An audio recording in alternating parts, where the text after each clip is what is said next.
Now I see a man sitting there selling vegetables who is shining. He just looks at me, our eyes lock up with each other, then he bursts out laughing and I also laugh. Then he's telling me his story. This is one thing that human beings have not come to terms with. If you become conscious of this, all the tremendous possibilities of being alive will become yours. You are called a human being. I want you to get the meaning of this. Human being means not that you know how to run, not that you know how to jump, not that you know how to do circus in life, you know how to be. Human being means you know how to be. That's one thing you don't know, unfortunately, right now. Now, if you have to be, we have to come down to a few fundamentals. Are you mortal or immortal? No, look at it and tell me. Are you mortal or immortal? Genuinely tell me. Oh, that means you're saying you'll die one day. It's okay? It's okay, you will die one day. I'll bless you with a long life, but you will die anyway with the blessing.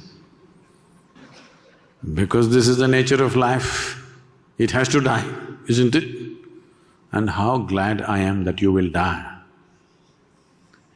Because if you lived forever, it would be a lot of trouble, isn't it? With a brief amount of time, what a mess we're making. Suppose you would not die, oof, total mess, isn't it? It's good to die. Hello? Is it good to die? At an appropriate time, not today. At an appropriate time, is it good for all of us to die? I want you to understand this. This is one thing that human beings have not come to terms with. If they just learn to handle their mortality gracefully, life opens up in tremendous ways. Right now, yes, Sadhguru, but my horoscope says I will live till 90. Your horoscope may say whatever, even the man who wrote your horoscope could have died before his horoscope said so. The only reason you behave reasonably sensibly is because you're mortal. Yes or no? If you were immortal, what all you would do, oh my God. When you're driving in Kolkata, there are some immortal people crossing the street.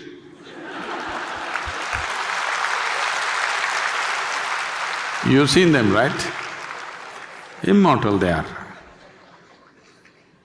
If an automobile touches them, there is an enormous amount of pain involved and there could be death. In spite of that, many people are going about the way they're going. Just imagine if you made that person immortal, the level of atrocity that would happen in this world. So the only reason why a lot of people are behaving reasonably sensibly is because of mortality. Have you seen some friend, or maybe it's just you, going on totally wantonly, suddenly your doctor told you, it looks like your kidney or your heart going down, maybe you have… if you don't correct this, maybe in 6 months you will die. Suddenly did you see how disciplined they became? They got up in the morning, did their yoga, ate right, did everything right. Have you seen these people? Entire life transformed, simply because they were reminded of mortality.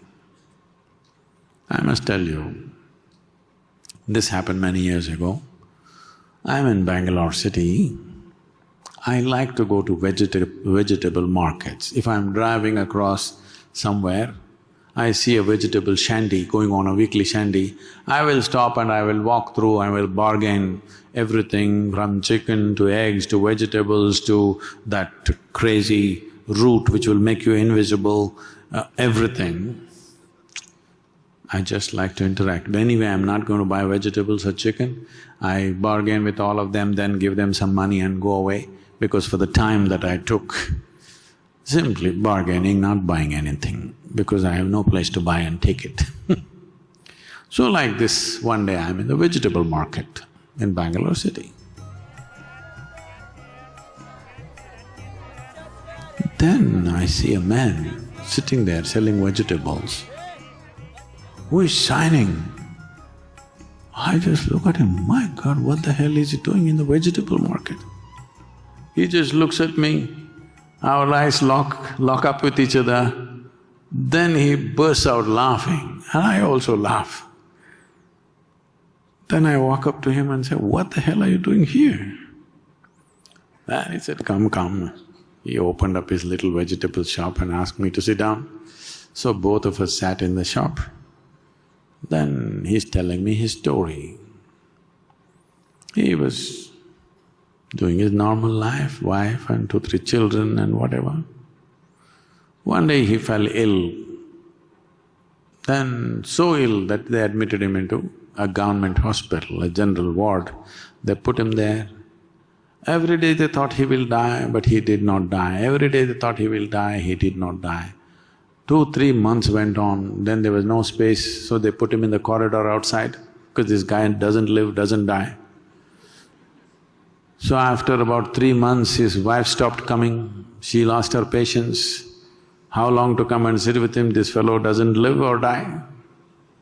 4 months or little more than 4 months, he was lying down there in the hospital corridor. Somebody was throwing some scraps at him and he did not know. Every day he thought he will die today, but he would recover the next day morning. Again he thinks he will die. It went on like this. After 4 months, slowly he recovered. But in the meantime, something fantastic happened to him. Everything just blew. Every day he thought today is the last day. And then he opened up, shining, blissful human being. Again back to vegetable selling, wife gone, children gone, everything gone, above all he is gone. Just staying in contact with mortality for 4 months did this to him. This is important. You must stay in touch with the mortal nature of who you are. This looks like a bizarre thing, oh, why is he talking about death, we want to live. What you don't understand is, I can say right now that you're living, or I can also say you're dying. You're actually dying. One day the process will be complete. Yes or no? Hello? They're just 2 words for the same thing, isn't it? Right now we're dying slowly. One day it'll be complete. Today it's on. Is it on or no? Today the death is on or no? It is on. So what you call as life and what you call as death are not 2 separate things. It is one thing happening. If you become conscious of this, all the tremendous possibilities of being alive will become yours.